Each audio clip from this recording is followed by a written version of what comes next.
I looked downwards. I was afraid. And I asked myself, are you really sure you want to do this?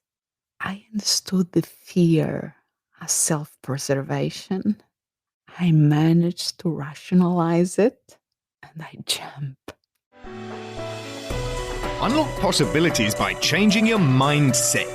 You will expand what's possible for you, for the ones around you, for the world. You're moving into a land of both blind spots and learning, of things and ideas. You just crossed over into the mindset zone. Join your guide, Anna Melikian, founder of Solo Biz Academy, the director of education for Book Yourself Solid, and a PhD in psychology. Before we start with today's show, remember to visit mindset.zone. Yes, instead of .com is .zone. There you can find all the episodes and other amazing resources, including how to 4 times your success so you can work smarter, not harder, and learn how to leverage your talents to make a bigger impact while enjoying the process. All at mindset.zone. Are negative emotions always bad? What are negative emotions? When something stirs up in an unpleasant way, we call it a negative emotion. We feel sad, fearful, mad. Let's think about situations that cause us to feel fearful. Usually is something that can put us in danger. I remember many years ago in a group adventure, we went rock rappelling. For those of you who don't know or would never try rock rappelling, you lower yourself down on the side of the cliff using ropes. If done with care, is quite safe. Anyway, we end the day at this natural pool that you could jump into or rappel down to. Oh boy, when I looked downwards, I was afraid. And I asked myself, are you really sure you want to do this? I understood the fear as self preservation. I managed to rationalize it and I jumped. It was terrific falling into the refreshing water.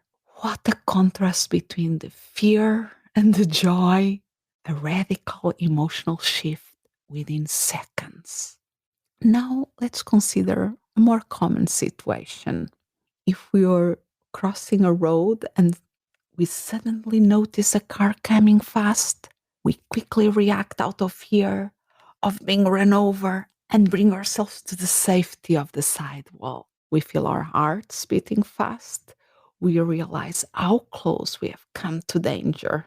We feel fear, a negative emotion that can be a good thing in this type of situations, even a great thing because it allows our bodies to react quickly and save our lives. Yes, this is an example of how a negative emotion can be good.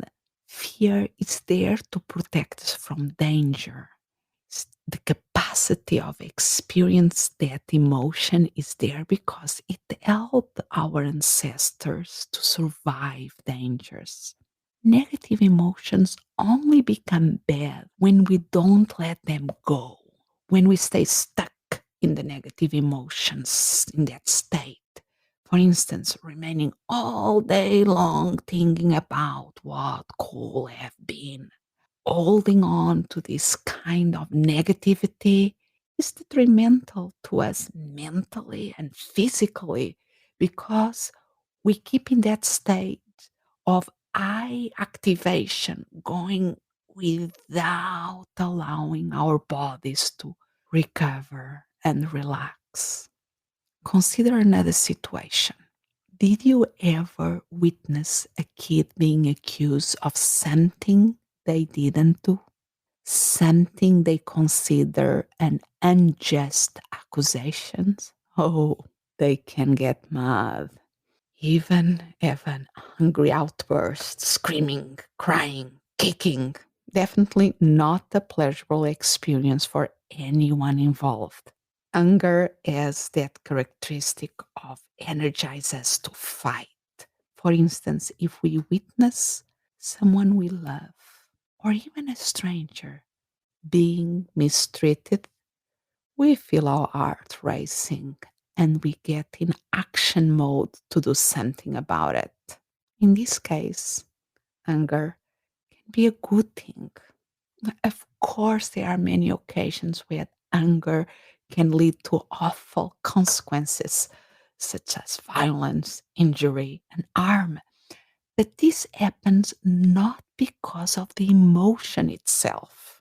More often than not, it's because of how everyone involved reacts to their negative emotions. Let's consider yet another situation: sadness. When we lose a loved one, we feel sad. A totally normal emotion, and I will argue, a healthy emotion that shows how connected we are with significant others. And if those connections are broken, it hurts like hell. But it can also connect us to the good memories, to the good memories of that relationship, with all we learn from that person. Even energize us and energize our determination to keep their legacy alive. In that case, it can be a good thing too. My point is that negative emotions can be a good thing in certain circumstances. Negative emotions are part of our lives, and how we respond to them or react to them determines their goodness or badness. Toddlers wear their emotions on their skins. They go from laughing to crying in a New York minute. As we grow older, we can become good at self regulating our emotions. So good that we can become numb to feeling them. We call it thick skin. But we can sweep too many emotions under the rug, and they will find a way to come out and cause trouble. Or we can reduce our emotional range, which once again can numb us and prevent us from feeling even the good things in our lives. This numbing can have dire consequences. Our bodies are wired for negative emotions. We are meant to feel them and quickly. It's like when we are eating and bite a hot, spicy chili pepper. Oh boy, we know what happened. We feel it in every cell in our body. Well, at least in our mouth. Still, as human beings, we have this amazing capacity to numb ourselves to feel these strong emotions. It's quite incredible. The issue is that this desensitization doesn't discriminate. It prevents us from perceiving the good stuff too.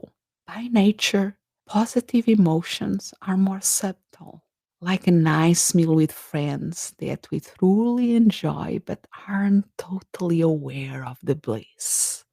If we are numbed, it's much harder to feel the joy of the great things in our lives. We need to allow ourselves to feel the full spectrum of emotions. Can you imagine a good book without the emotional ups and downs? I don't want to imagine a good life without a wide breadth of emotions. Certainly, I don't want to stay stuck on the negative ones. And certainly, I want to savor the positive emotions in my life.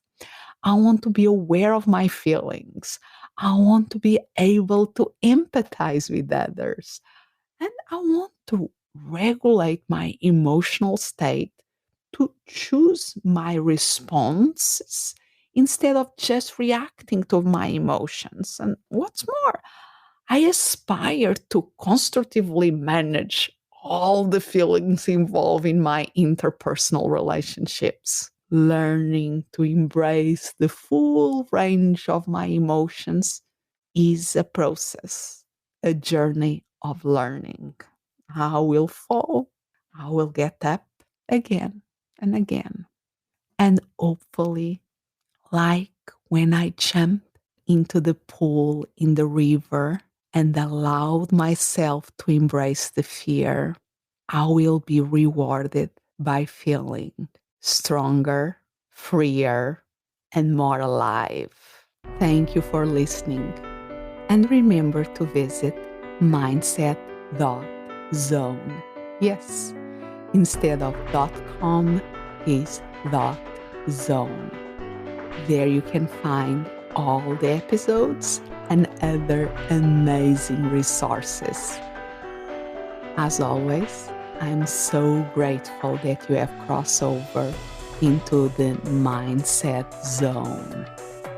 Expand what's possible for you, for the ones around you, for the world.